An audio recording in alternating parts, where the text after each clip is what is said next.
గురూన్ హత్వా హి మహానుభావాన్ శ్రేయో భోక్తుం భైక్ష్యమపీహ లోకే హత్వార్థకామాంస్తు గురూనిహైవ భుంజీయ భోగాన్ రుధిర ప్రదిగ్ధాన్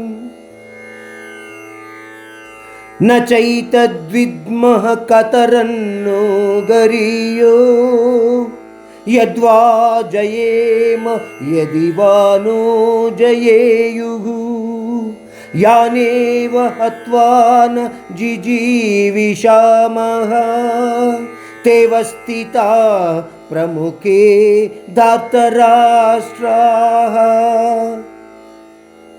ఈ రెండు శ్లోకాలు కూడా మానవునిలోని మమతానురాగాల రూపములో ఉన్న మనోబలహీనత మనిషిని ఎంత బలహీనుడిగా లేదా అజ్ఞానుడిగా చేస్తుంది అన్న విషయాన్ని దర్శింపచేస్తోంది.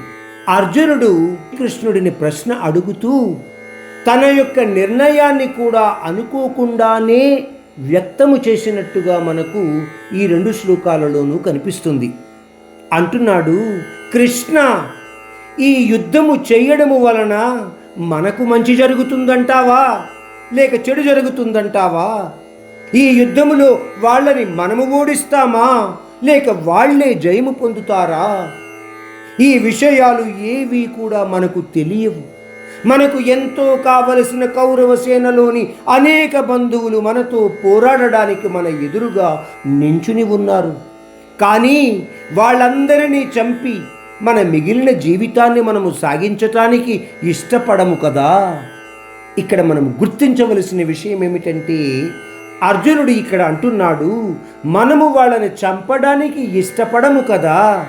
అంటే ఈ యుద్ధము పాండవులే గెలుస్తారు అన్న ఆలోచన అర్జునుడిలో కనబడుతోంది.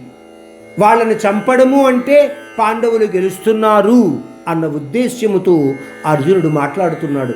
కౌరవ సేన మన ద్వారానే చంపబడుతుంది అన్న ఆలోచన కూడా కనబడుతోంది. తాను అడిగిన ప్రశ్నకు తనలోని ఆలోచన ద్వారా సమాధానము కూడా వ్యక్తము చేస్తున్నాడు అన్న విషయాన్ని మనం గ్రహించవచ్చు.